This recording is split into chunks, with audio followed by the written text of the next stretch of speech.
राजयारा दुहा के दोहों के अध्ययन के क्रम में आज हम आगे चल रहे हैं। बात यह है कि जो बड़े लोग होते हैं, गुणवान लोग होते हैं, शक्तिशाली लोग होते हैं, जो अपने आत्मस्वाभिमान में जीते हैं,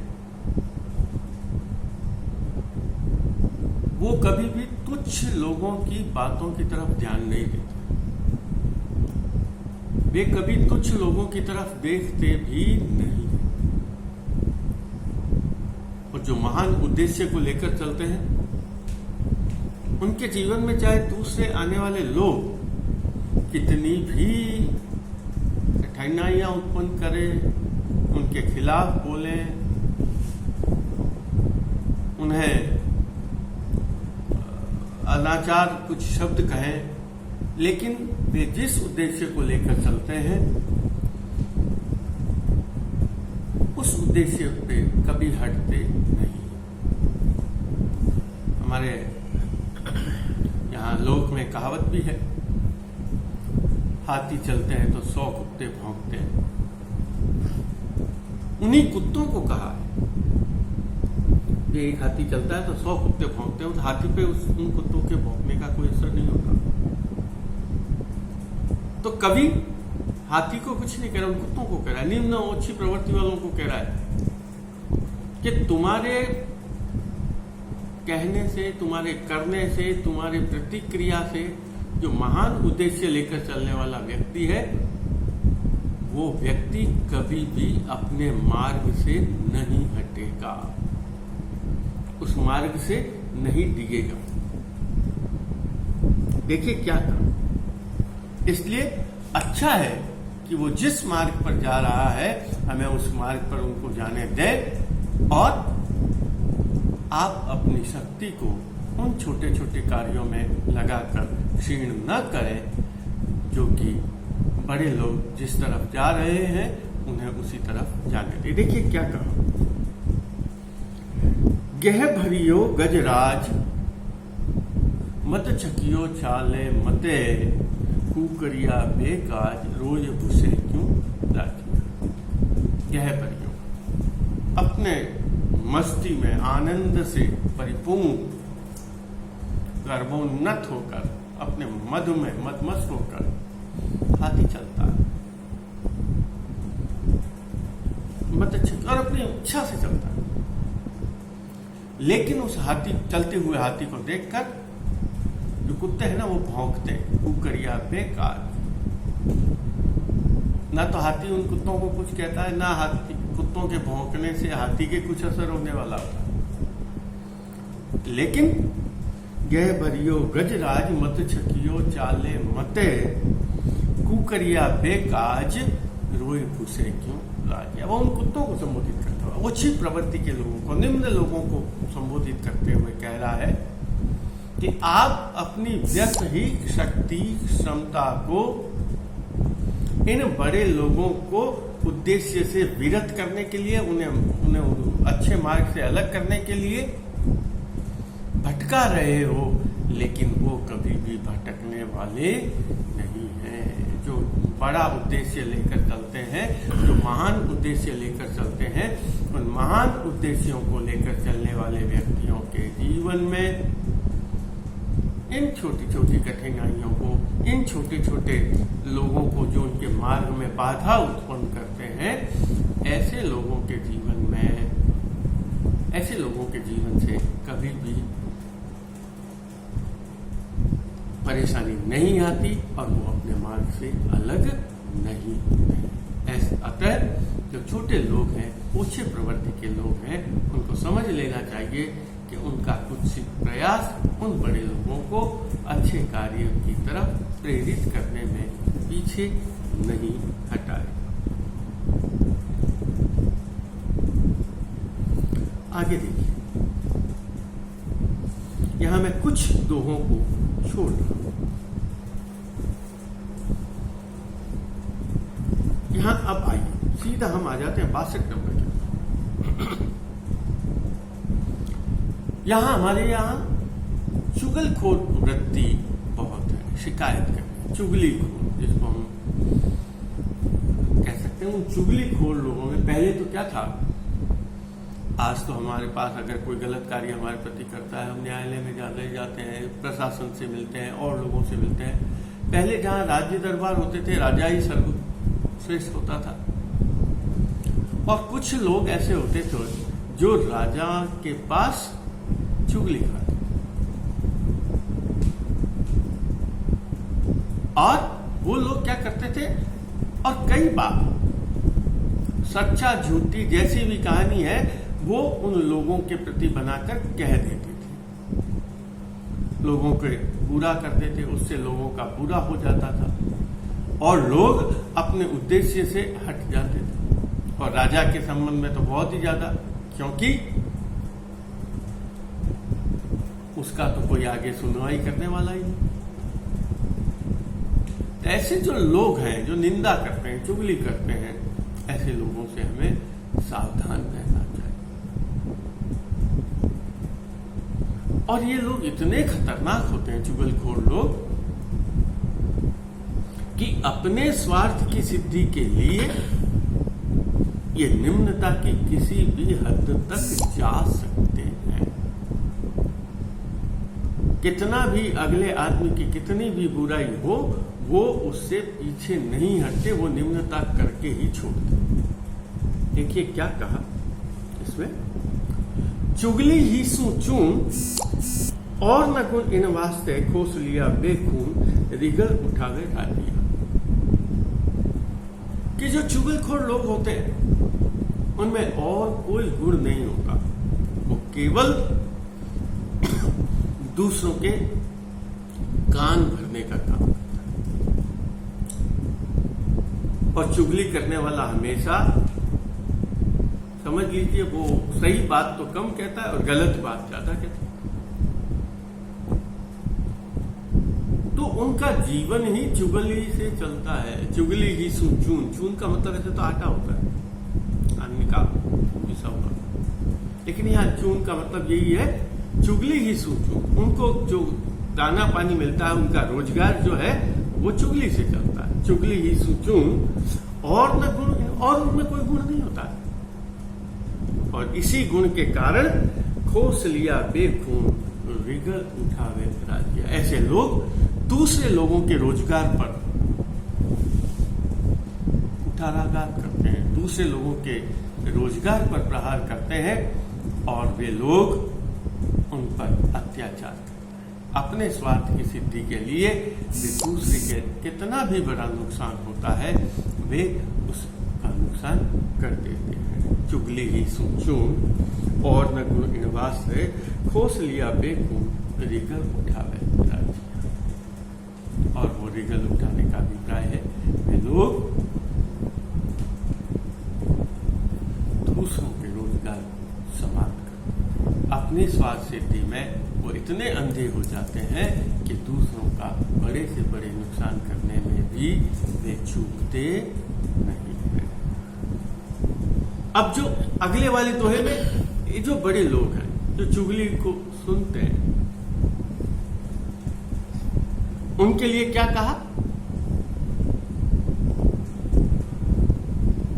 कि ये कभी विश्वास पात्र नहीं होते। चुगलखोर होते हैं, वो कभी विश्वास पात्र नहीं होते, वो हमेशा किसी न किसी की शिकायत करेगा, और वो शिकायत हमेशा, मैंने आपको कहा कई बार, अधिकतर झूठी होती।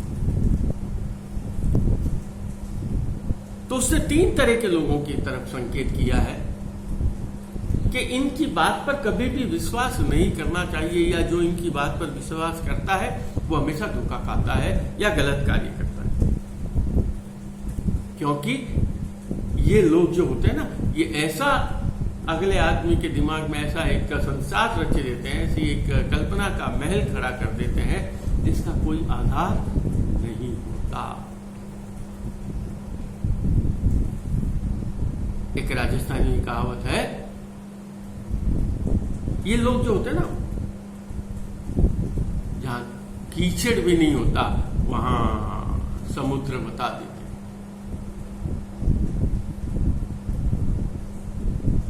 कीचड़ भी नहीं, बेटे कादो ही नहीं, बेटे समुद्र बता दो, माँ समुद्र बता दो। इसलिए ऐसे लोगों की कभी भी बात को नहीं बांधना चाहिए। देखिए क्या कहा, चोर चुगल वाचाल यारी मानी जे नहीं, सपड़ा वे घसकाल रीति नाट्या राजिया। एक तो चोरी जो करता है ना, वो कभी भी सच्ची बात नहीं कहता। वो अपने बचाव के लिए जितनी उल्टी पुल्टी जितनी बातें हो सकती है वो सभी बातें कहता है। एक वाचाल कहते हैं जो अधिक बोलने वाला, ज्यादा बोलने वाला, जो ज्यादा बकवास करता है, वो आधी बातें गप मारता है, झूठ बोलता है। इसलिए जो कम बोलता है, मितभाषी है, वो अधिक गुणवान है। चोर चुगल वाचाल यारी मानी जानी, समझदार व्यक्ति को इनकी बात नहीं माननी चाहिए। ना तो चोर की बात माननी चाहिए, ना वाचाल की जो ज्यादा बोलता है उसकी बात को मानना चाहिए, न चुगलखोर होता है उसकी बात को माननी चाहिए। चोर चुगल वाचाल यारी मानी जे नहीं, सपड़ा वे घस का, सपड़ा ना कम तब स्नान करना ला देना, सपड़ा वे घस काल यानी जबरदस्ती, रीति नाट्या राजिया। जो भी मैंने आपको कहावत कही, जहां कीचड़ भी नहीं है वहां समुद्र बता देंगे, जहां कादा भी नहीं है वहां समुद्र बता देंगे। और वो समुद्र में यार समुद्र लहरा रहा है, तो जाके देखोगे तो वहां कीचड़ भी नहीं। तो वो केवल अपनी बातों से ही आपको उस समुद्र में, उस नदियों में, उन नाडियों में, उन कुंडों में तैरा देते हैं। यानी जहां झूठ का संसार खड़ा कर देते हैं और व्यक्ति उनकी झूठ को सत्य मान लेता है और उसके कहे हुए बात पर व्यवहार करता है, उसके कहे हुए बात पर अमल कर देता है। इसलिए कई बार जो सच्चे लोग होते हैं, जो सही लोग होते हैं, उनका नुकसान भी हो जाता है। अतः ऐसे लोगों से हमें सदैव बचकर रहना चाहिए।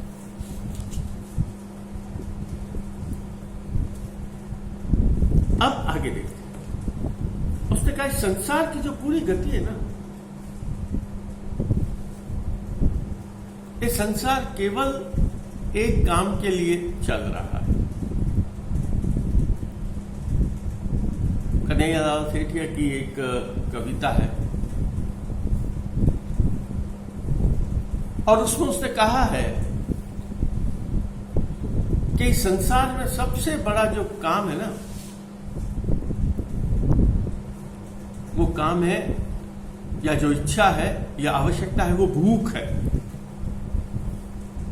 वह भूख पक्षी को घोंसले में नहीं रहने देती, शेर को मांद में नहीं रहने देती, आदमी को घर में नहीं रहने देती, सांप को बिल में नहीं रहने देती। ये बहुत बड़ी कविता।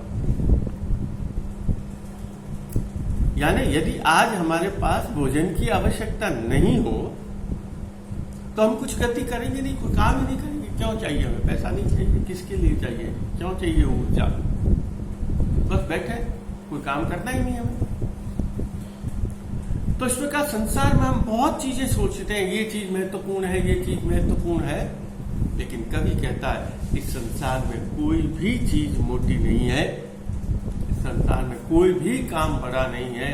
यदि कोई काम बड़ा है तो भोजन है, रोटी है, उससे बड़ा बढ़कर कोई भी कार्य नहीं है। पूरा संसार की जो गति है, ठीक है, आवश्यकता अनुसार कोई कम ज्यादा वैभवशाली, कोई ज्यादा गुणवान खाएगा, कोई कम खाएगा, कोई ज्यादा पौष्टिक खाएगा, कोई हल्का पौष्टिक खाएगा, लेकिन उसे खाने के लिए चाहिए। चाहे जानवर, जो इस संसार में जीव है, जिसने जीवन धारण किया है, उसे भोजन चाहिए, उसे रोटी का, उसके जीवन का एकमात्र उद्देश्य होता है रोटी। तो उसने कहा इस संसार में कोई बड़ा नहीं है व्यक्ति की भूख, और वो भूख मिटाने वाली जो रोटी है, रोटी का स्वरूप चाहे कुछ भी हो सकता है, वही सबसे बड़ा है। तो उसने कहा इस संसार में मैंने जितने भी व्यवहार किए, जितने भी क्रियाकलाप किए, उन क्रियाकलापों में मुझे एक ही बात दिखाई दी कि संसार में जो कुछ भी गति होती है, जैसे कहा ना कि हम संसार में क्या करना चाहते हैं, हम संसार में रहकर आनंद प्राप्त करना चाहते हैं। तो संसार में आनंद कब से प्राप्त होता है? जब हम भूखे होते हैं और भोजन हमें मिलता है, तब सबसे बड़ा आनंद की प्राप्ति होती है। तो उस रूप में भोजन हमारे लिए सबसे बड़ी प्राथमिकता है। तो उसने कहा जग में दीठो जोई, संसार में मैंने बहुत देखा है, दीठो जोई, बहुत ढूंढ कर मैंने इस बात का पता लगाया है। एक प्रकट व्यवहार में मैंने एक ही व्यवहार देखा है, एक ही बात मुझे महत्वपूर्ण दिखाई दी है, और वो काम क्या है महत्वपूर्ण? काम न मोटो कोई, इस संसार में कोई भी काम बहुत बड़ा नहीं है। काम न मोटो कोई, रोटी मोटी राजिया। इस संसार में अगर कोई चीज बड़ी है, वो संसार में रोटी ही सबसे बड़ी है। और इस पूरा संसार जो चलता है वह रोटी के पीछे चलता है। इसलिए अन्न की या रोटी की या भूख की महत्ता को प्रतिपादित किया है। आज के क्रम का अंतिम जो दोहा हम देख रहे हैं, उस क्रम में दोहे में ये कहा, बहुत से लोग होते हैं जिनके जीवन में अनेक दुख होते हैं, अनेक संकट होते हैं, बहुत मुसीबतें होती हैं, जीवन में बहुत कठिनाइयां होती है, लेकिन वे लोग अपनी कठिनाइयों को, अपने दुखों को कभी किसी के सामने प्रकट नहीं करते, कभी किसी को अपना कष्ट नहीं कहते, कभी किसी को अपना दुख नहीं बतलाते। वो जानते हैं कि जो जीवन में कठिनाई आई है, जो परेशानी आई है, वो परेशानी हमारी खुद की है, वो हमें खुद को निपटानी पड़ेगी। इस परेशानी का और कोई भी हल दूसरा हमें नहीं दे सकता। सहानुभूति दिखा सकता है, हमारे सामने बात कर सकता है, लेकिन हमारी समस्या का समाधान तो हमें खुद को ही ढूंढना पड़ेगा। इसलिए उसने क्या कहा देखिए, और इसलिए कहा कभी भी अपने मन के दुख को, मन को, संकट को हम सोचते हैं कि ये व्यक्ति हमारे दुख को कम करेगा। कभी क्या कहना चाहता है, बहुत बड़ी बात कहता है कि कई बार हम अपना समझ के किसी को बात कहते हैं कि मेरा ये दुख है, मेरा ये कष्ट है, लेकिन होता क्या है, वह व्यक्ति न तो हमारे दुख को कम करता है, न हमारे कष्ट को कम करता है, बल्कि दूसरों के सामने हमारी हंसी उड़ाता है, हमारा उपहास करता है। हम अपने कष्ट को बताकर, अपने मन की बात को बताकर दूसरे के सामने हम उपहास का पात्र बन जाते हैं। देखिए क्या कहा, कई बार हम कहते हैं बुद्ध कि हम चाहे किसी से मांगे, लेकिन कोई भी हमें अपने में से कुछ निकाल कर देता नहीं है। इसी बात को समझाया। क्या कहा जाता है, जन जन रो मुख जोए, नहचे दुख कहनो नहीं। जन जन का, एक एक व्यक्ति के सामने हम चले जाते हैं, जने जने एक एक आदमी को जाकर हम कहते हैं मेरा साथ ऐसा हुआ, मेरे साथ ऐसा हुआ, मेरे साथ ऐसा हुआ, उसके सामने जाकर। लेकिन उसने कहा या मेरी परेशानी ऐसी है, मेरा दुख ऐसा, मेरा कष्ट ऐसा, मेरी समस्या ये है। जन जन रो मुख जोए, नहचे दुख कहनो नहीं। किसी के सामने जाकर अपने दुख की बात को नहीं कहना चाहिए। क्यों नहीं कहना चाहिए? क्योंकि दूसरा समस्या का समाधान करे या न करे, हमारे दुख को कम करे या न करे, लेकिन दूसरों के सामने हमारी कमजोरी, हमारी अशक्ति, हमारे दुख को प्रकट करके हमारा उपहास करेगा, हमारा हंसी उड़ाएगा। इसलिए उसने कहा कोई भी ऐसा संसार में नहीं है जो दूसरों के दुख को कम कर सकता है। तो उसने क्या कहा, जन जन रो मुख जोए नहचे दुख कहनो नहीं काट न दे वित कोई रीराया सुराया।